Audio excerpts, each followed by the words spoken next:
시겠습니다. 계속되는 다윗의 생애를 통해서 하나님 예배자로 저희가 서게 하여 주시옵소서. 오늘 말씀을 통해서 저희가 돌아보지 못했던 가정을 돌아보며 아버지로서의 자리를 회복하는 은혜가 각 가정 가운데 있게 하여 주시옵소서.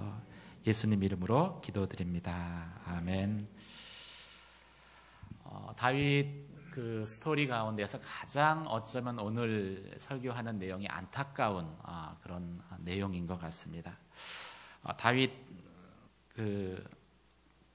다윗은 외적으로 장군이었습니다. 유능한 장군이었고 왕이었죠. 그리고 최고 행정가로서 탁월함을 발휘했었습니다. 근데 이런 다윗의 그 아주 큰 혁혁한 공적은 이 가정에서의 실패로 한순간에 빛을 잃어버리고 마는 것이죠. 다윗은 가정적으로는 행복하지 않은 사람이었던 것 같습니다. 다윗은 자신의 부하죠. 그 부하의 아내 밧세바를 취했고 또 자신의 충성된 우리아를 사지에 몰아넣어서 교살하죠. 살인죄를 지었습니다. 그러자 다윗의 장남 암몬은 오늘 읽은 본문의 말씀에는 안 나와 있지만 이복누이 다말을 성폭행하고 자기 형제인데 성폭행하고 버려버립니다. 다윗의 또 다른 아들 압살롬은 그 암논을 죽이고 그리고 오늘 읽은 본문의 말씀처럼 아버지를 대적해서 반란을 일으키죠. 다윗이 임종을 앞둔 시점에서 아들 아도니아는 아버지의 왕위를 노려서 또 음모를 꾸밉니다. 다윗의 계승자였던 솔로몬은 이방 여자들의 유혹에 빠져서 결국 하나님으로부터 마음이 돌아서고 그리고 하나님을 떠나버리게 되죠. 다윗은 이 국가를 아주 건실하게 훌륭하게 통치하고 세웠습니다. 하지만 다윗이 가정에서 아버지의 역할을 제대로 감당하지 못했을 때 다윗이 마땅히 누려야 할 기쁨은 크게 상실되어져 버렸고 결국 하나님께서 기업으로 주신 이스라엘마저도 솔로몬의 때에 잃어버리는 그러한 불행한 인생을 마감하게 되어지죠. 오늘 이 다윗과 압살롬 간의 그 아주 불행한 한 가정사가 어떻게 촉발되었다라고 말씀을 하고 있습니까? 15장 1절에서 6절까지 말씀을 저와 여러분이 한 절씩 교독하도록 하겠습니다. 1절에서 6절까지 말씀 같이 읽겠습니다. 시작.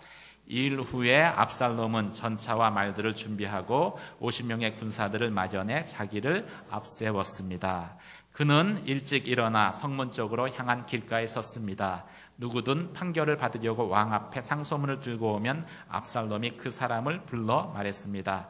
내가 어느 성 출신이냐? 그 사람이 이스라엘의 어느 지파에서 왔습니다. 라고 대답하면 압살롬이 그에게 보아라, 내 상소가 옳고 타당하지만 내 말을 들어줄 만한 사람이 왕에게 없구나 라고 말하며 또 이렇게 덧붙여 말했습니다. 내가 이 땅에서 재판관이 되고 누구든 상소나 재판할 문제를 가지고 내게 오면 내가 정당한 판결을 내려줄 텐데 또한 압살롬은 누가 자기에게 다가와 절을 하면 언제든 손을 뻗어 붙들고 입을 맞추곤 했습니다. 압살롬은 정당한 재판을 호소하며 왕께 오는 모든 이스라엘 사람들에게 이런 식으로 대해서 이스라엘 백성들의 마음을 사로잡았습니다.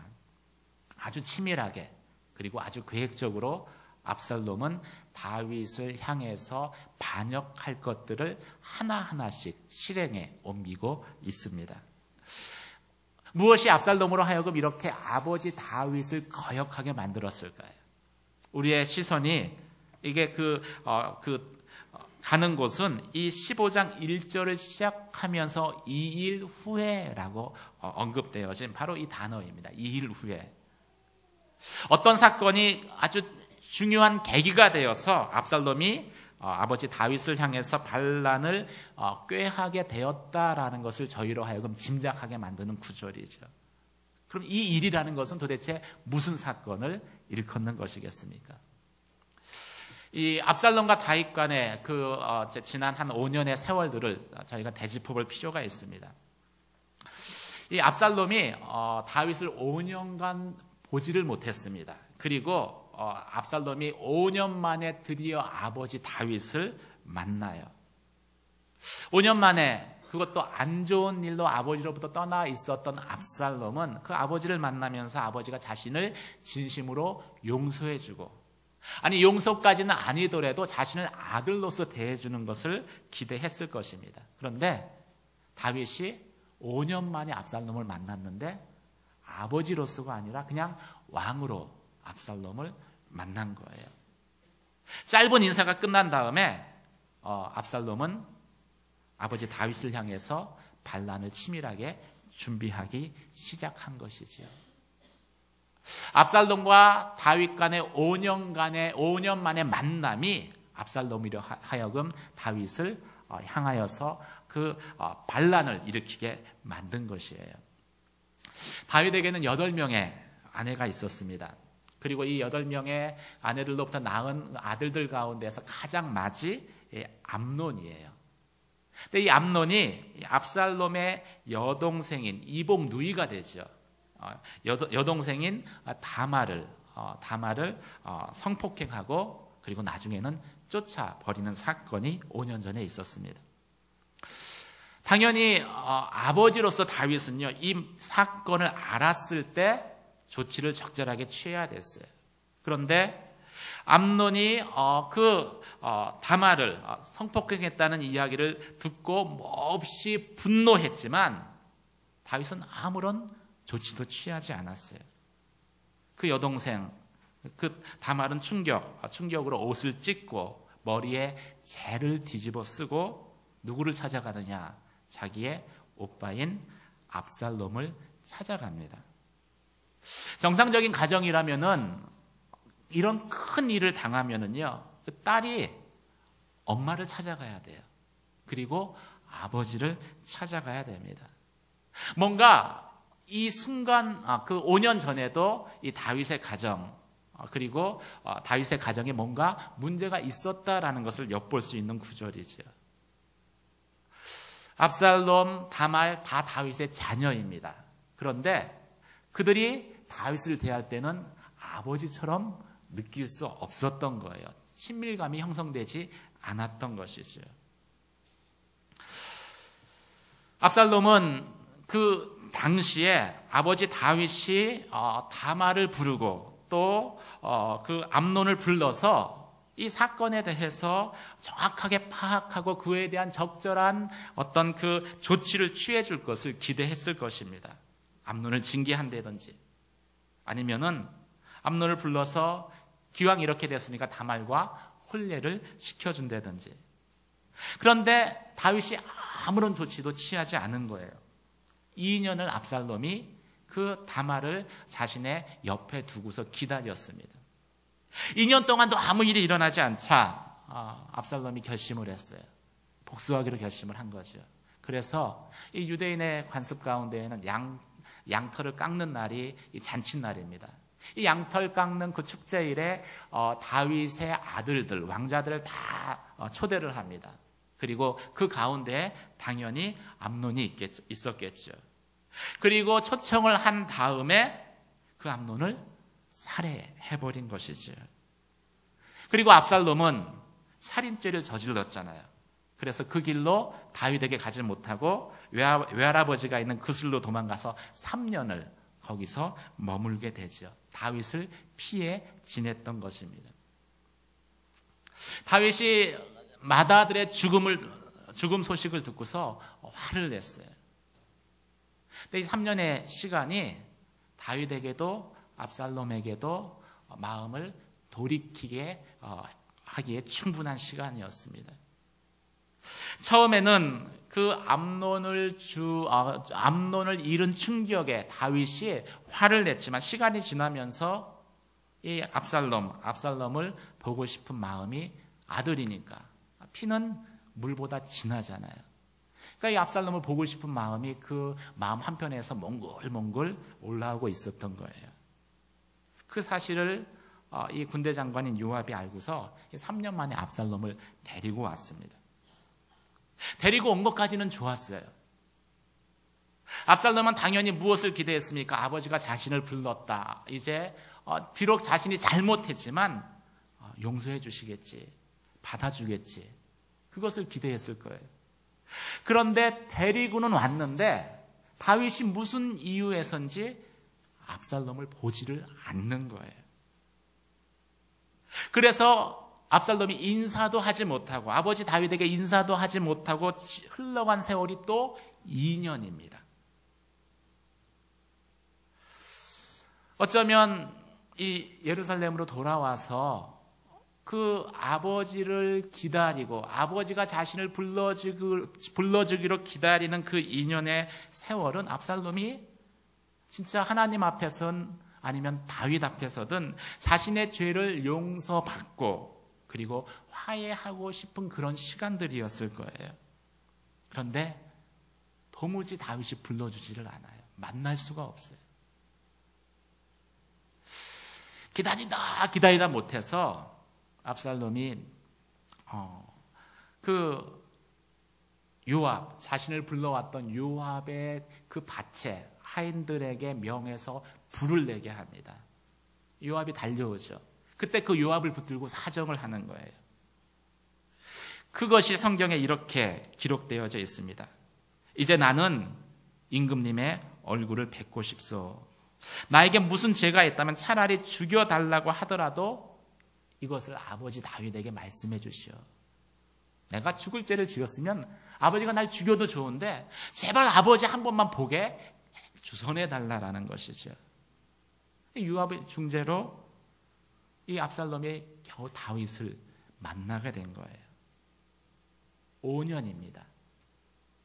3년은 외할아버지 집에서 있었고 돌아와서 2년을 그 아버지를 만나기를 압살롬이 간절히 원했던 거예요. 그래서 겨우 만났어요. 당연히 큰 기대감을 가지고 아버지를 만났겠죠. 압살롬은 어쩌면 그 아버지 다윗으로부터 사랑한다는 한마디, 아니 그런 말 하지 않더라도 사랑스러운 그 안쓰러운 눈빛으로 자신을 이렇게 어루만지는 최소한 그 정도의 그 아버지로서의 그 느낌, 아버지로서의 사랑을 압살롬은 보기를 원했을 것입니다. 그런데 다윗이 압살롬을 봤는데 아무런 말도 않고 압살롬이 입을 맞추자 거기에 그냥 담례만 하고 나가버리는 거예요. 만약 이것이 영화로 되어진다면요, 분명히 카메라 기사는 그때 압살롬의 얼굴이 변하는 장면을 놓치지 않았을 것입니다. 다윗이 나가고요. 그 나가는 다윗을 뒤에서 바라보는 압살롬의 얼굴이 순간 파랗게 변해요. 그리고 안에서 아버지를 향한 분노의 감정이 얼굴에 그대로 나타나는 그 순간을 절대 놓치지 않았을 것입니다. 그때 압살롬이 결심한 거예요. 나에게 아버지는 없다. 그러면서 그때부터 이 아버지란 존재를 지워버렸기 때문에 그 다윗 왕궁을 어떻게 자신의 것으로 만들 것인가 반역을 하나씩 둘씩 모의하게 되는 것이죠. 압살롬은요, 오늘 읽은 본문의 말씀 가운데 보면은요, 아주 심리전에 능한 사람입니다. 아주 이미지 메이킹을 잘하는 사람이에요. 어떻게 백성들의 마음을 살 것인가? 다윗의 약점을 치고 들어갑니다. 그래서 사람들이 다윗에게 어떤 문제를 가지고 올 때, 다윗이 행정관이었으니까, 재판관이었으니까, 문제를 가지고 올 때 일부러 친근하게 압살롬이 다가가요. 다윗에게서는 느껴지지 않는 친밀감으로 왕자의 신분인대로 가서 입을 맞추고 허그를 하고, 그러면 대부분의 사람들은 감동하게 되어져 있습니다. 무슨 문제 때문에 왔느냐라고 묻고요. 그리고 그 문제를 말하면 무조건 공감해 주는 거예요. 원래 재판이라는 것은 그 문제를 듣고서 그것이 옳은지 옳지 않은지를 이게 판결해 주는 게 재판입니다. 근데 압살롬은 재판자가 아니거든요. 그러니까 듣고서 무조건 그 편을 들어주는 거예요. 옳고 그른 것 중요하지 않아요. 그러면서 백성들의 마음을 샀던 것이죠. 그리고 아주 살짝 다윗에 대한 부정적인 이야기를 합니다. 근데 압살롬이 참 지혜로워요. 직접 이야기하지 않아요. 그 문제를 가지고 가도 다윗의 주변에 그것을 제대로 판결해 줄 사람이 없어서 안타깝구나. 그 정도에서 끝내요. 다윗이 그 문제를 제대로 해결해 주지 못할 것이다. 이렇게 직접적으로 이야기하지 않아요. 그리고 여운을 남깁니다. 만약 내가 재판관이라면은 내가 그 문제를 아주 명쾌하게 해결해 줄 수 있을 텐데. 그러면은 어떤 생각이 들까요? 문제가 있어서 왕을 만나러 온 사람들의 마음 가운데 어떤 생각이 들까요? 다윗을 만나러 왔는데 마음속에 누구를 기억하고 돌아가요? 압살롬을 기억하고 돌아가는 거예요. 그런데다가 이 이미지 메이킹을 얼마나 잘하냐면 이 압살롬이 왔다 갔다 할 때 그냥 왔다 갔다 하지 않아요. 반드시 50여 명의 군인들이 그 앞을 호위하게 합니다. 이 마음도 좋은데 능력도 있구나. 50명의 군인들이 호위하고 가면은요, 얼마나 그것을 바라보는 사람들의 마음이 거기에 쏠리겠어요. 그래서 이스라엘 백성들의 마음을 하나씩 둘씩 아버지 다윗에게서 돌려놓는 것이지요. 제가 참 지혜롭다라고 이야기했는데요, 사실은 섬찟한 거예요.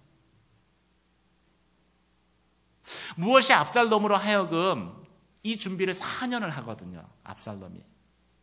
압살롬으로 하여금 4년 동안, 그래서 자기를 낳아준 아버지인데 그토록 다윗에 대해서 대적하고 그 반역하는 일들을 하나씩 둘씩 치밀하게 준비하게끔 만들었을까요? 물론 압살롬 안에 있는 죄입니다. 악이죠. 압살롬은 정의를 위해서, 나라를 위해서 그렇게 한다라고 자신을 정당화시켰겠지만 성경은 압살롬의 죄 때문이다라고 이야기를 해요. 근데 이 압살롬의 죄를 논하기 전에 무엇이 압살롬으로 하여금 그렇게 마음을 딱딱하게 굳게 만들었냐라는 거예요. 다윗에 대해서. 이 빌미 제공은요, 적어도 다윗이 제공한 것입니다. 다윗이 압살롬을 향해서 그 아들을 향한 그 마음을 표현만 했더라면은, 압살롬을 그리워했던 그 마음을 제대로 표현만 했더라면은 압살롬의 마음이 그렇게 싸늘하게 식어버리지 않았을 거예요. 다윗이 압살롬을 그리워하지 않았던 것 아닙니다. 성경에 보면은 그 압살롬을 그리워했다라고 했어요. 그래서 요압이 데리고 온 거예요. 근데 정작 압살롬 앞에 섰을 때는요, 이 한국 아버지들하고 똑같아요. 마음으로는 사랑하고 마음으로는 그리워하는데 그 앞에 서면 어때요? 항상 하는 얘기 있죠. 밥 먹었냐? 잘 잤냐? 그 이상이 없는 거예요. 내가 지난 3년 동안 너를 얼마나 그리워했는지 아느냐? 이 한마디면 압살롬의 마음이 녹았을 텐데 그 말을 표현하지 않아요. 사랑하는 성도 여러분, 그리움은요, 사랑은 표현되어져야 역사가 일어납니다. 자녀들에게 사랑을 표현하세요. 마음으로 사랑하는 거 알아요. 마음으로 사랑하지 않는 부모가 누가 있겠어요? 그런데 표현하지 않으면은요, 아이들은 분노하게 되어 있어요. 아이들은 오해하게 되어 있어요. 그리고 나중에 결국에는 그 부모를 향해서, 아버지를 향해서 반기를 들게 되어 있는 거예요. 죄에 사로잡히게 되어 있는 것이지요. 표현하지 않을 때 압살롬의 마음이 차가워졌습니다. 딱딱해졌습니다. 굳어졌습니다. 아버지 다윗을 향해서 반란을 꾀하게 됐습니다. 여러분 안에 있는 그 자녀를 향한 사랑을 표현하는 저와 여러분 되시기를 주의 이름으로 축원합니다. 영어로 익스프레션 하지 않으면은요, 디프레션 돼요. 누군가가 표현하지 않으면 누군가가 영적으로 다운되어져 버립니다. 이 다윗과 압살롬의 관계 가운데 두 번째 저희가 질문해야 할 것은요, 이 다윗은 유능합니다. 그렇게 유능한 사람 찾아보기 어려워요. 그 유능한 다윗이, 밖에서는 그렇게 유명하고 유능한 다윗이 집안에서는요, 너무나 무기력한 모습으로 행동했다라는 거예요. 못나도 그렇게 못날 수가 없어요. 무엇 때문에 다윗이 그렇게 행동할 수밖에 없었습니까? 저희 7절, 8절, 9절, 10절, 11절, 12절 말씀을 한 절씩 저와 여러분이 교독하도록 하겠습니다. 7절부터 한 절씩 교독하겠습니다. 4년 만에 압살롬이 왕께 말했습니다. 헤브론에 가서 제가 여호와께 서원한 것을 이룰 수 있게 해 주십시오. 왕의 종이 아람의 구술에서 살 때 여호와께서 저를 예루살렘에 다시 가게 해주시면 제가 여호와를 섬기겠다 하고 서원했었습니다. 왕이 그에게 평안히 가거라 하고 말하자 그는 일어나 헤브론으로 갔습니다.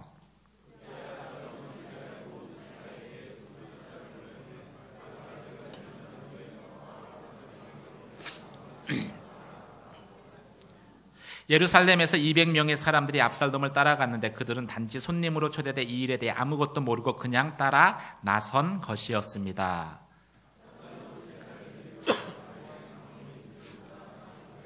사람을 보내 그의 고향 길로에 오게 했습니다. 이렇게 반란 세력이 점점 커지자 압살롬의 추종자들도 점점 불어났습니다. 다윗이 밖에서는 유능한 사람이었지만 안에서는, 집안에서는 무능한 사람이었습니다. 사실 다윗이 너무나 중요한 순간들을 집안에서 아버지로서 중요한 순간들, 아버지로서의 역할을 해야 할 때 그 자리를 번번이 놓친 것을 성경은 말씀하고 있습니다. 첫째로 첫째 아들 암논이 이복 누이 다말을 폭행했을 때 아버지인 다윗은요, 아버지로서의 영적 권위를 가지고 무섭게 암논의 죄를 다스렸어야 됐습니다.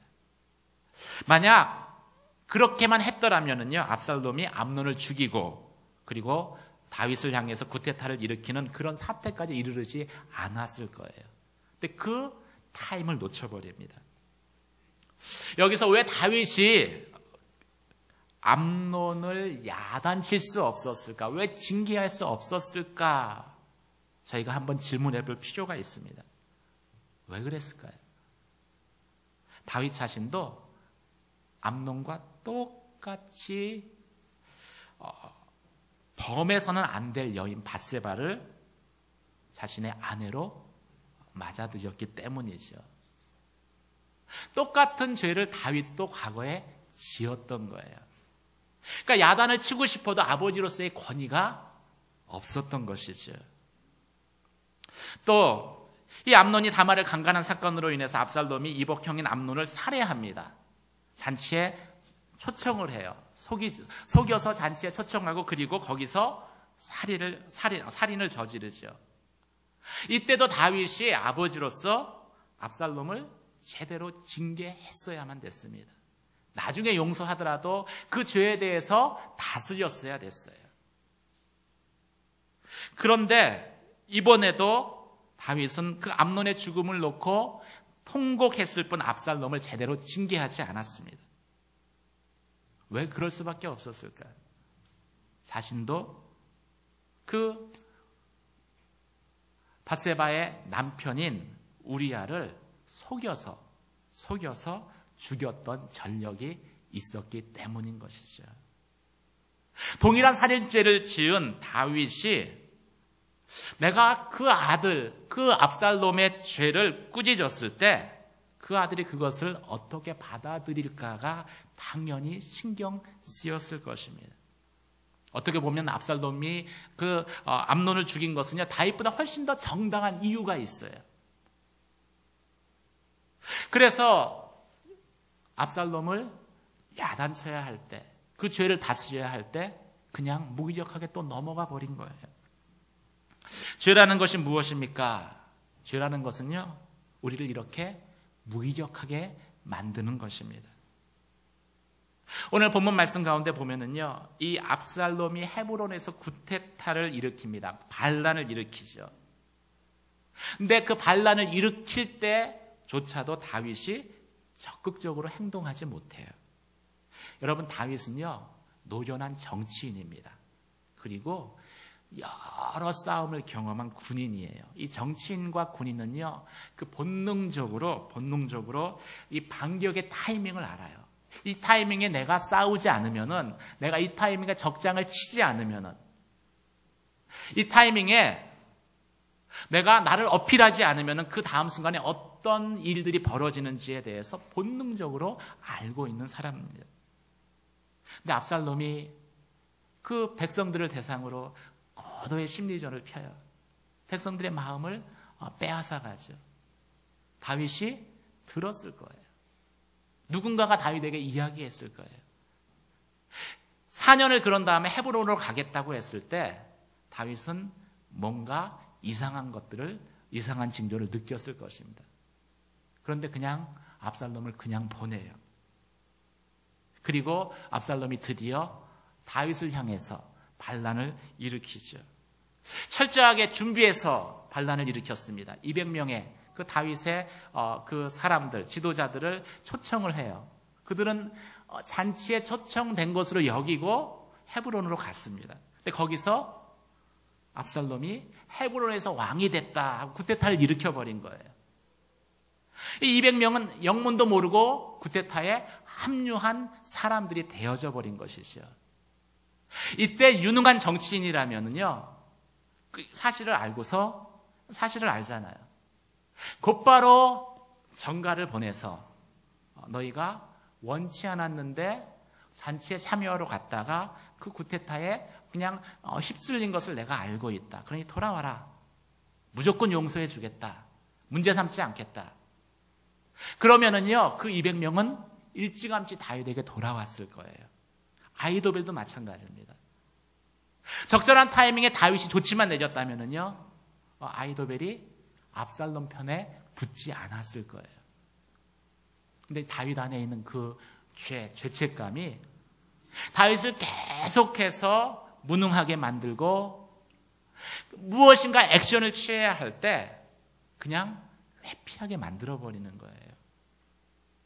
그러면서 이 200명의 어떻게 보면은 그 이스라엘의 지도자들이죠.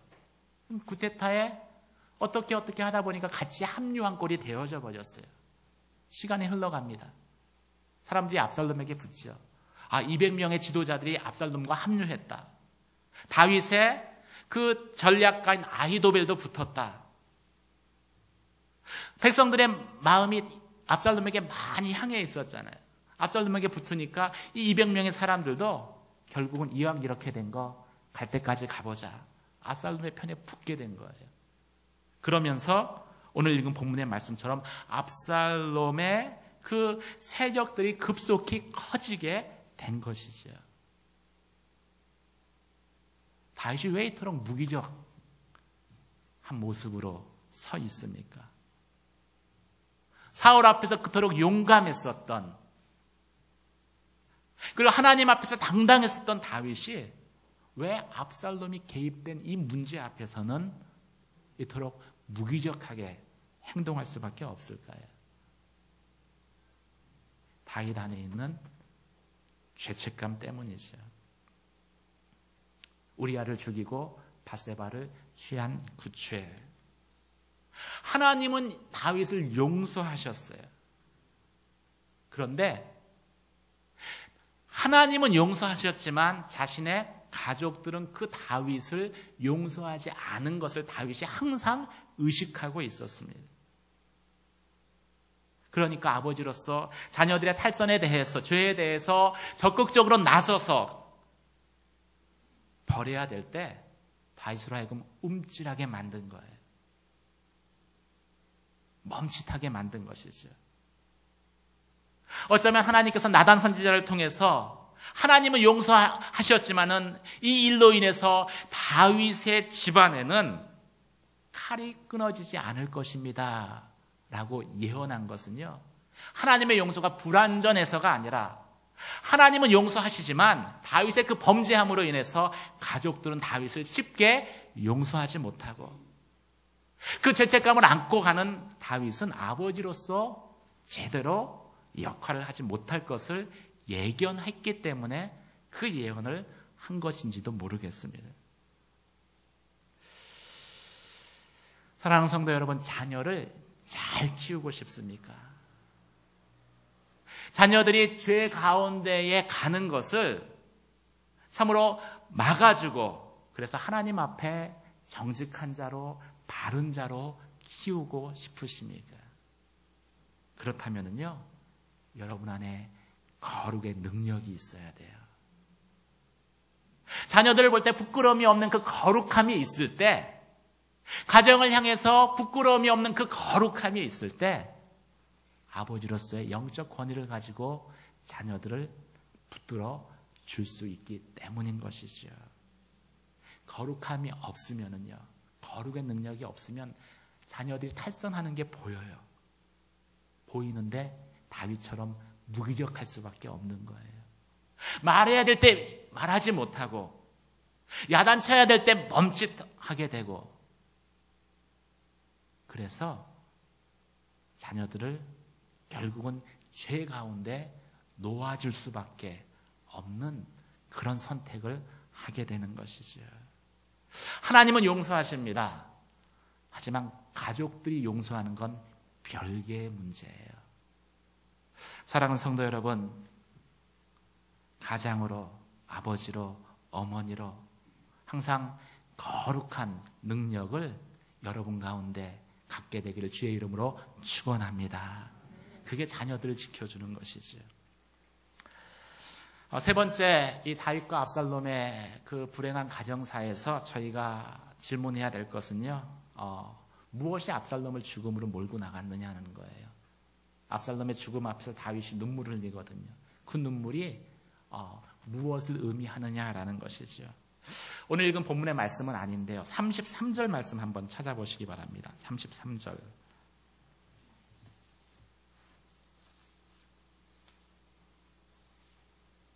한번 보죠.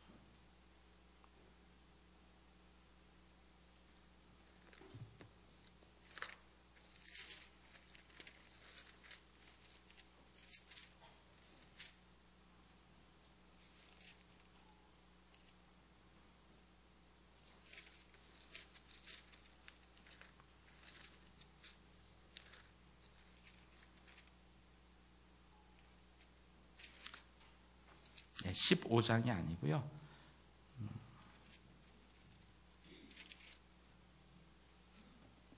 그냥 제가 읽겠습니다. 장이 확인이 안 되는데, 왕의 마음이 심히 아파 문루에 올라가서 우니라. 저가 올라갈 때 말하기를 내 아들 압살롬아, 내 아들 압살롬아, 내가 너를 대신해서 죽었다면 압살롬 내 아들아 하였더라. 압살롬의 구테타가 결국은 실패로 끝나고요, 압살롬은 비참한 죽음을 맞이하죠. 말을 타고 오다가 상수리 나무에 머리카락이 걸려서 죽게 됩니다. 이 압살롬의 죽음을 듣고서 이 다윗이 하나님 앞에 우는 것이 오늘 그 읽은 본문의 말씀입니다.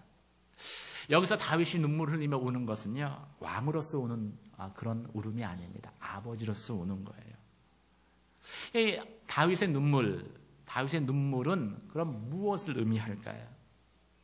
어쩌면 이 눈물은요, 죄 때문에 자녀의 죄를, 자신 안에 있는 죄 때문에 자녀의 죄를 훈계해서 다스리지 못한 무능한 아버지가 흘리는 눈물을 의미할 수 있습니다.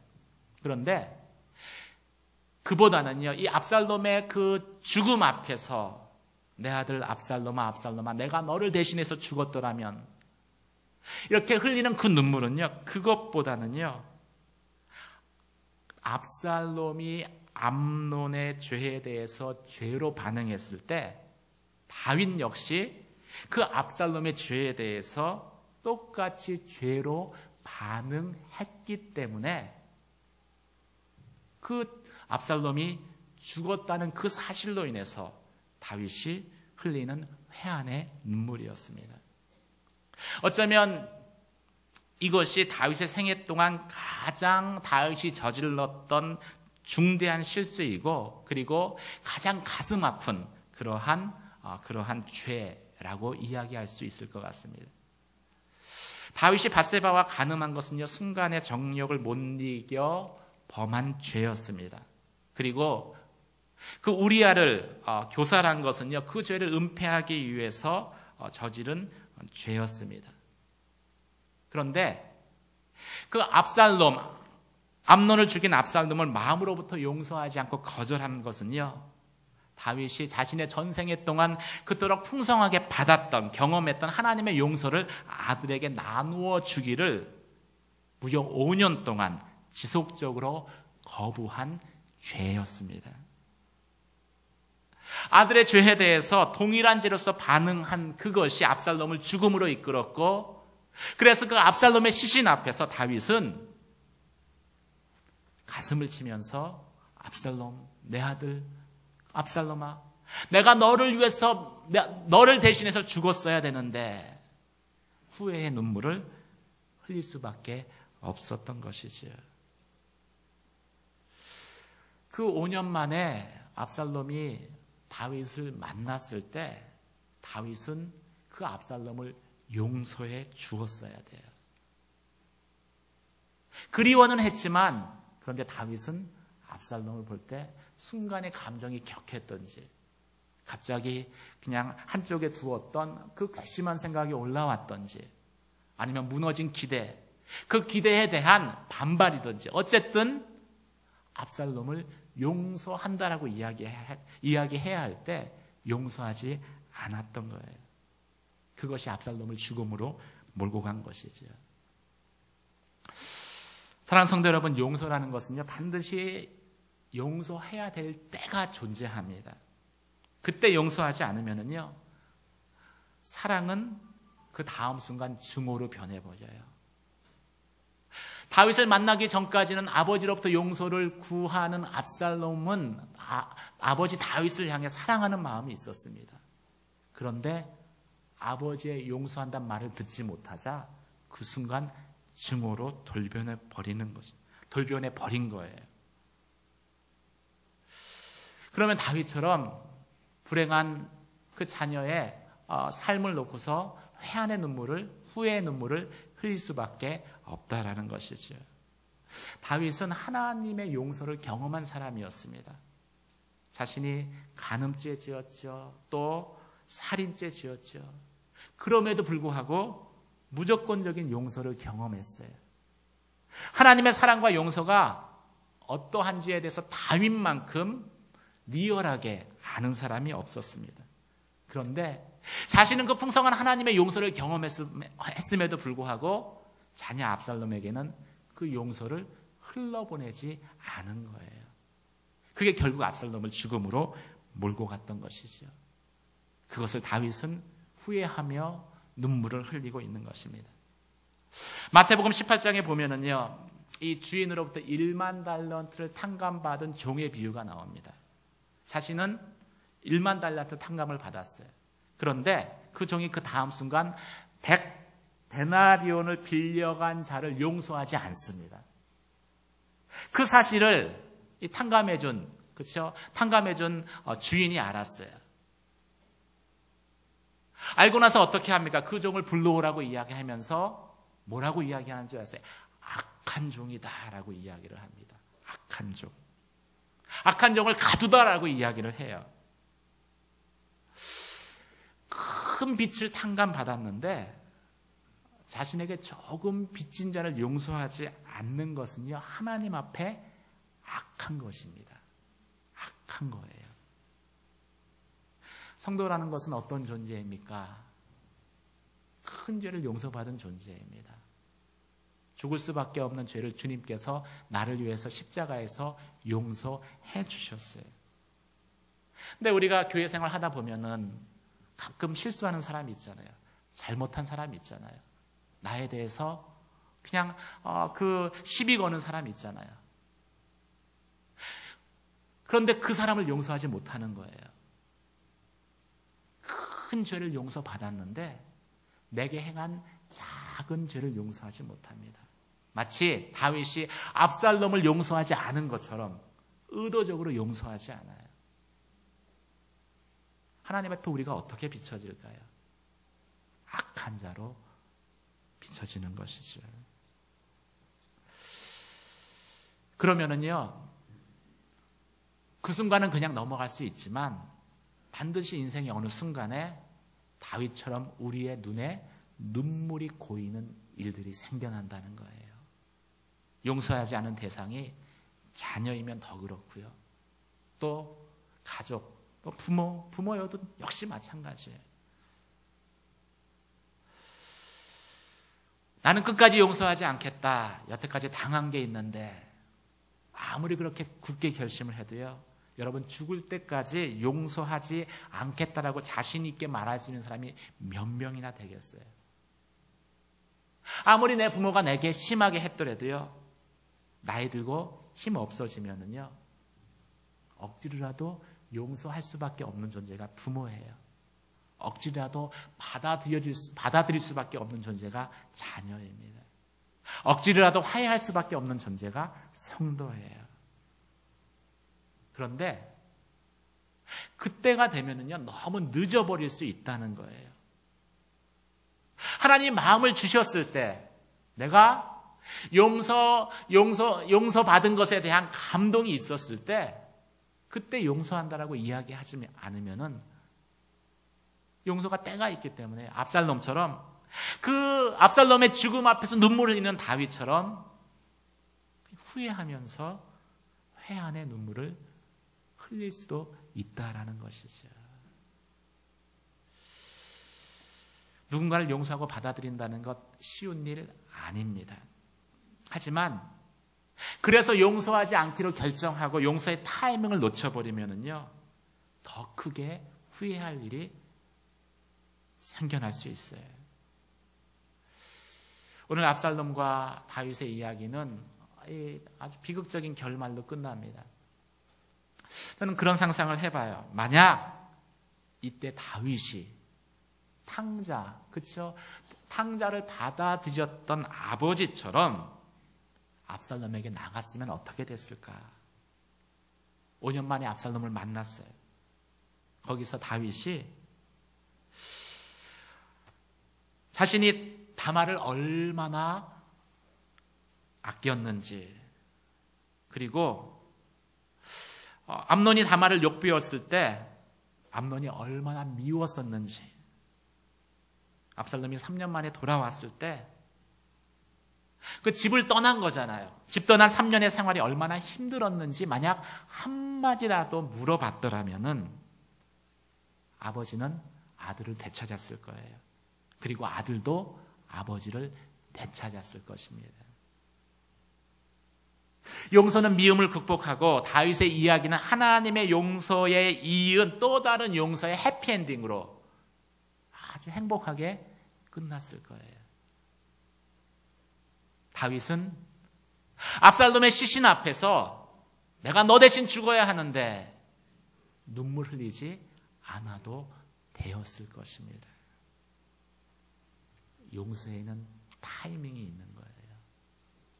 그 타이밍을 놓치면은 눈물 흘릴 일만 있습니다. 사랑하는 성도 여러분, 다윗과 압살롬의 불행한 가정사를 통해서